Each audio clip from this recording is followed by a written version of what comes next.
Hi అండి జయలలిత గారు, Hello welcome అండి. To Sakshi Dilse. Thank you. ఒకప్పుడు మీరు చాలా బిజీగా ఉండేవాళ్ళు, ఇప్పుడు ఎలా టైం పాస్ చేస్తున్నారు? ఫ్రెండ్స్ తోటి కాలక్షేపం చేయడం, బ్లాక్ అండ్ వైట్ మూవీస్ చూడడం. బ్లాక్ అండ్ వైట్ ఫిలిమ్స్ చూస్తున్నప్పుడు మీకు ఎలా అనిపిస్తూ ఉంటుంది? ఆ కాలంలో పుట్టలేదేంటా అనిపిస్తుంది, బాధపడతాను. వాళ్ళతో పుట్టుంటే అదొక స్వర్ణయుగం. మీ స్వగ్రామం ఏది? మీరు అసలు సినీ రంగ ప్రవేశం ఎలా చేశారు? ఒక సింపుల్గా చెప్పండి. ఓకే, నేను పుట్టింది గుడివాడ అండి, పెరిగిందంతా గుంటూరు, ఎడ్యుకేషన్ అంతా గుంటూరు, BA ఎకనామిక్స్. ఓకే. నేను క్లాసికల్ డాన్సర్ని. మా సిస్టర్ నేను కలిసి చల్లా సిస్టర్స్ అనేవాళ్ళు అనమాట, చాలా ఫేమస్. ఆల్ ఓవర్ ఇండియాలో ఒక 1000 ప్రదర్శనస్గా వరకు ఇచ్చాం మేము, అక్క నేను కలిసి. తను మ్యారేజ్ అయిన తర్వాత మానేసింది, నేను ఇంకా స్టిల్ కంటిన్యూ చేస్తూ ఉన్నాను. సినిమాల్లో బిజీ అయిన తర్వాత నేను చేసే తరహా పాత్రలు, ఆ వ్యాంప్ క్యారెక్టర్స్కి దానికి నాకు ఎక్కడైనా స్టేజ్ పర్ఫార్మెన్స్ ఇవ్వాలంటే గిల్టీగా అనిపించేది. అందులో ఐటమ్ సాంగ్స్ చేస్తూ ఇలాగ స్టేజ్ మీద నన్ను క్లాసికల్ డాన్సర్గా చూస్తారా చూడరా అని నాకు నేనే ఒక ఇన్ఫీరియారిటీ కాంప్లెక్స్ డెవలప్ చేసుకొని డాన్స్ ప్రోగ్రామ్స్ ఇవ్వడం మానేశాను. అలా కొంచెం షేప్ అవుట్ అయిపోయి డాన్స్ ప్రాక్టీస్ పోయి మళ్ళీ అందరూ నన్ను ఎంకరేజ్ చేసి ఆ క్యారెక్టర్స్ చేస్తే మాత్రం ఏంటి, ఇప్పుడు ఇమేజ్ మారింది కదా నీది, అమ్మమ్మ.com తోటి, ఒక గ్రహణంతో, అపరంజితోటి అలాగా నీకు మారుతూ వచ్చింది. సో మళ్ళీ స్టార్ట్ చేయమని ఈ శోభానాయుడు గారు, మంచు భార్గవి వీళ్ళంతా ఎంకరేజ్ చేస్తే మళ్ళీ స్టార్ట్ చేశాను అనమాట. ఓకే. అనుకున్నామని జరగవు అన్నీ, అనుకోలేదని ఆగవు కొన్ని అని అంటూ ఉంటారు. ఇది మీ జీవితానికి అన్వయించుకుంటే మీకు ఎలా అనిపిస్తుంది? కరెక్ట్ అండి. నేను ఒక పెద్ద క్లాసికల్ డాన్సర్ అవుదాం అనుకున్నాను. అసలు మ్యారేజే చేసుకోకూడదు. పద్మా సుబ్రహ్మణ్యం గారి లాగా తమిళనాడులో ఉంటారు ఆవిడ, భరతనాట్యం డాన్సరు. ఒక డాన్స్కే డెడికేట్ చేసేద్దాము నా లైఫ్ని అనుకున్నాను. అనుకున్న దాన్ని సడన్గా ఒకసారి నాన్న వచ్చి ఇలాగ మా ఫ్రెండ్స్ మూవీ చేస్తున్నారు, అందులో హీరోయిన్ క్లాసికల్ డాన్సర్ కావాలి అంటే చాలా ఏడ్చేశాను నేను రాననేసి.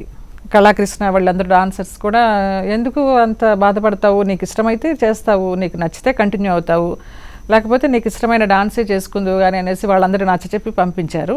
అలా ఒక మూవీ చేశాను, ఈ పోరాటం మార్పు కోసమని. అది రేపల్లలో షూటింగ్ జరిగింది. ఇక్కడ మన విజయ గార్డెన్స్లో మెడ్రాస్లో సాంగ్స్కి వచ్చాను. సాంగ్స్కి వచ్చినప్పుడు ఖైదీ ప్రొడ్యూసర్స్ చూశారు. చూసి వాళ్ళప్పుడు ఖైదీ ప్లాన్ చేస్తున్నారు.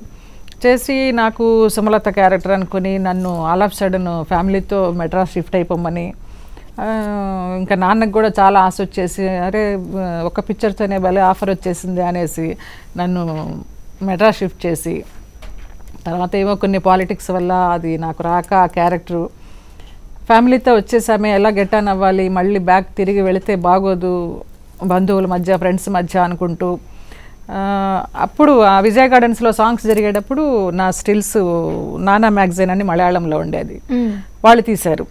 వాళ్ళు తీసి నా గురించి ఇంటర్వ్యూ చేసి వేసినప్పుడు IVCC గారు చూశారు. చూసి బాగుంది అమ్మాయి మూవీలో అనేసి అన్నారు, కానీ నాకు ఆఫర్ ఇవ్వలేదు. బట్ ఆయన ఇవ్వక ముందరే ఉప్పు అని ఒక మంచి ఫస్ట్ ఎంట్రీనే మలయాళంలో నాది, ఒక ఆర్ట్ కైండ్ ఆఫ్ మూవీ అనమాట. ఉప్పు, సాల్ట్, మామూలుగా తెలుగులో కూడా ఉప్పే. అందులో ఒక ముస్లిం క్యారెక్టర్, తల్లి కూతురు, 2 డ్యూయల్ రోలు, మధు అంబెట్టి కెమెరామెన్, పవిత్రన్ అని డైరెక్టరు. సో ఆ క్యారెక్టర్ వచ్చింది, అది చాలా మంచి క్యారెక్టరు.